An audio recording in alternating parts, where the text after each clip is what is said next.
Assalamualaikum warahmatullahi wabarakatuh. Perkenalkan, nama saya Chandra Fitri Utami dengan nomor induk mahasiswa 18.00002031. Di sini saya akan mempresentasikan proposal saya yang berjudul Dampak Kekerasan Verbal Terhadap Rasa Percaya Diri Anak Usia 5-6 tahun di Dusun Samping 3. Yang pertama di sini adalah latar belakang. Paragraf 1 isinya yaitu pengertian rasa percaya diri menurut Lauster 2003. Paragraf kedua menjelaskan dampak dari tanpa adanya rasa percaya diri pada anak. Yang selanjutnya, rasa percaya diri itu dipengaruhi oleh apa saja. Yang selanjutnya, faktor apa saja yang bisa mempengaruhi rasa percaya diri menurut Erikson. Yang selanjutnya,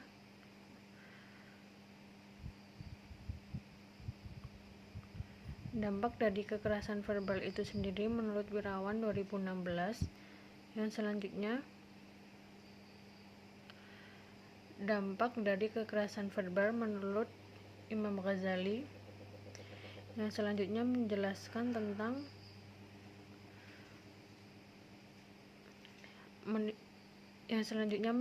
tentang dampak kekerasan verbal terhadap anak usia dini. Apa saja dampaknya? Yang selanjutnya, pengertian kekerasan verbal menurut Rosenthal. Yang selanjutnya menjelaskan tentang dampak kekerasan verbal jika dilakukan secara terus-menerus. Yang selanjutnya, hasil pantauan Pusat Data dan Informasi Komnas Anak menunjukkan bahwa 62% kekerasan terhadap anak terjadi di lingkungan yang dekat dengan anak.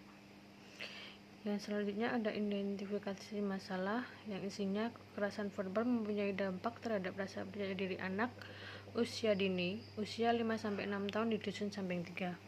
Yang kedua, faktor yang dapat mengakibatkan kekerasan verbal terhadap anak usia dini, usia 5-6 tahun di Dusun Samping 3. Untuk batasan masalahnya, memfokuskan pada dampak kekerasan verbal usia 5-6 tahun di Dusun Samping 3. Karena kekerasan verbal sendiri itu memiliki akibat yang fatal jika dilakukan kepada anak usia dini. Yang selanjutnya ada rumusan masalah. Yang pertama, bagaimana dampak kekerasan verbal terhadap rasa percaya diri anak usia dini usia 5-6 tahun di Dusun Samping 3. Yang kedua, apa saja faktor yang menyebabkan kekerasan verbal terhadap anak usia dini usia 5-6 tahun di Dusun Samping 3. Tujuan penelitian ini untuk mengidentifikasi dampak kekerasan verbal terhadap anak usia 5-6 tahun di Dusun Samping 3. Yang kedua, untuk mengidentifikasi faktor-faktor yang menyebabkan kekerasan verbal terhadap anak usia 5-6 tahun di Dusun Samping 3. Manfaat penelitian. Yang pertama, manfaat teoritis sebagai pijakan dan referensi pada penelitian-penelitian selanjutnya yang berhubungan dengan dampak kekerasan verbal terhadap rasa percaya diri pada anak usia 5-6 tahun. Yang kedua, menambah sumber pengetahuan mengenai kekerasan verbal terhadap anak usia 5-6 tahun. Yang kedua, manfaat praktis. Yang pertama, bagi penulis dapat menambah wawasan dan pengalaman langsung tentang kekerasan verbal terhadap rasa percaya diri anak usia 5-6 tahun. Yang kedua, bagi calon pendidik dapat menambah pengetahuan dan sumbangan pemikiran tentang apa saja dampak dan faktor-faktor dari adanya kekerasan verbal yang dilakukan pada anak usia 5-6 tahun.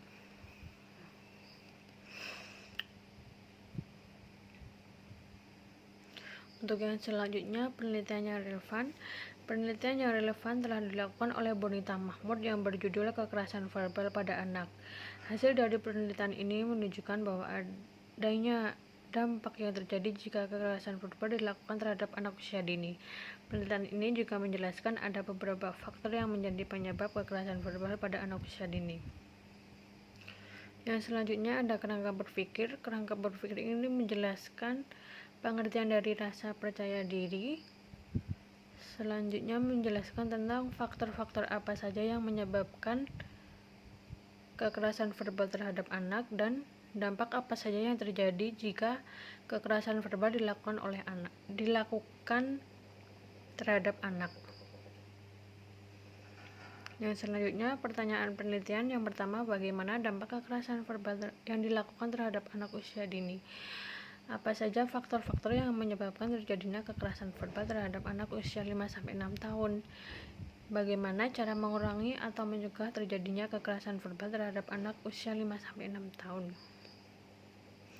Yang selanjutnya, metode penelitian. Penelitian ini menggunakan desain penelitian studi kasus dengan metode etnografi. Desain studi kasus menggunakan metode etnografi ini dilakukan dengan cara wawancara dan observasi sebagai pengumpulan datanya. Fokus penelitian pada studi kasus ini sangat terbatas di mana peneliti hanya fokus pada satu isu saja. Untuk teknik pengumpulan datanya, teknik pengumpulan data ini dilakukan dengan observasi dan wawancara. Untuk teknik analisis datanya, teknik analisis data yang digunakan dalam penelitian ini adalah teknik analisis data, analisis komponensial, di mana analisis ini mencari ciri spesifik pada struktur internal dengan cara mengontraskan antar elemen. Dilakukan melalui observasi dan wawancara terseleksi dengan pertanyaan yang mengkontraskan. Demikian presentasi hasil proposal dari saya. Kurang lebihnya saya mohon maaf. Wassalamualaikum warahmatullahi wabarakatuh.